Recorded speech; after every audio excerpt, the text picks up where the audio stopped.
Light test HEC की website पे हर 3 माह बाद आ जाता है।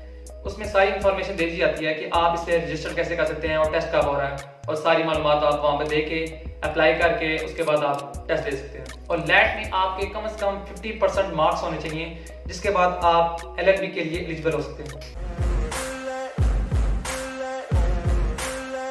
डियर ब्रदर एंड सिस्टर्स, अस्सलाम वालेकुम। आज हम बात करेंगे कि पाकिस्तान में लॉ में एडमिशन कैसे ले सकते हैं। पाकिस्तान में इस टाइम 2022 में लॉ का एडमिशन अब उस तरह आसान ही रहा, क्योंकि इस डिग्री की वैल्यू बहुत बढ़ा दी गई है। पहले लॉ की डिग्री कोई भी कर लेता था, कोई क्राइटेरिया खास क्राइटेरिया नहीं था होता, एज फैक्टर नहीं था होता, या आपके मार्क्स नहीं थे होते, कोई टेस्ट नहीं था होता। लेकिन अब इस टाइम इन सालों में जो लॉ का एडमिशन है वो पहले से काफ़ी डिफिकल्ट हो गया। सबसे पहले लॉ के बारे में जानते हैं। LLB का एब्रिविएशन है लॉ लीगम बैचलर्स, जिसका मतलब बैचलर्स ऑफ लॉज है। पाकिस्तान में पहले तो LLB की डिग्री 3 साल की हुआ करती थी, लेकिन अब ये डिग्री 5 साल की हो गई है तो वैसे ये ग्रेजुएशन डिग्री, लेकिन अब इसकी वैल्यू मास्टर्स के बराबर होती है। अब वैल्यू से मुराद ये नहीं कि आप इसके बाद मास्टर करना छोड़ दें, इसके बाद LLM होता है। वैल्यू से मुराद ये है कि इसके अलावा जो 2 साल की डिग्री हैं या 4 साल की डिग्री हैं बैचलर्स की, उनसे इसकी वैल्यू काफ़ी ज़्यादा है।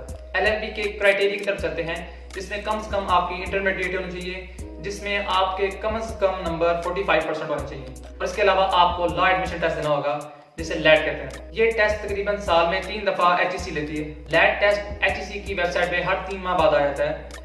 उसमें सारी इन्फॉर्मेशन दे दी जाती है कि आप इसे रजिस्टर कैसे कर सकते हैं और टेस्ट कब हो रहा है, और सारी मालूमात आप वहाँ पे दे के अप्लाई करके उसके बाद आप टेस्ट दे सकते हैं। और लैट में आपके कम से कम 50% मार्क्स होने चाहिए, जिसके बाद आप LLB के लिए एलिजिबल हो सकते हैं। अब पाकिस्तान में लॉ करने के लिए 2 तरीके हैं। एक तो आप यूनिवर्सिटी में एडमिशन ले सकते हैं, या दूसरी तरफ आप कॉलेज में एडमिशन ले सकते हैं। दोनों तरफ 5 साल की डिग्री है, लेकिन यूनिवर्सिटी में आप 6 माह के बाद पेपर देते हैं, जिसे सेमेस्टर वाइज कहते हैं, और जो कॉलेज में आप हर साल के बाद पेपर्स देते हैं। 5 साल की डिग्री के बाद आपको लॉ गेट का टेस्ट देना पड़ता है, जिसे लॉ ग्रेजुएट असेसमेंट टेस्ट कहते हैं। यहाँ मैं आपको ये बताता चलूँ कि लैट और लॉ गेट का टेस्ट देने के लिए बेसिकली वैसे तो आप जो बेसिक पढ़ चुके हैं, जैसे कि लैट का टेस्ट आप देते हैं, लैट के टेस्ट में वही बेसिक चीज़ें आती हैं जो आप पहले से पढ़ चुके हैं। लेकिन हाँ, आप अपने रिवीजन के लिए आप लैट की बुक्स मार्केट में अवेलेबल हैं, आप वो ले सकते हैं, उसको रिवाइज कर सकते हैं। और इसी तरह लॉ गेट की बुक्स भी मार्केट में अवेलेबल हैं, जिसमें आपने जो 5 साल में पढ़ा है, जो लॉ के बारे में LLB के बारे में पढ़ा है, तो उसके बारे से टेस्ट होता है। और इस लॉ गेट टेस्ट के बाद आपकी एक सीढ़ी रह जाती है, जिसमें आपको 6 माह की प्रैक्टिस करनी पड़ती है किसी सीनियर लॉयर के पास।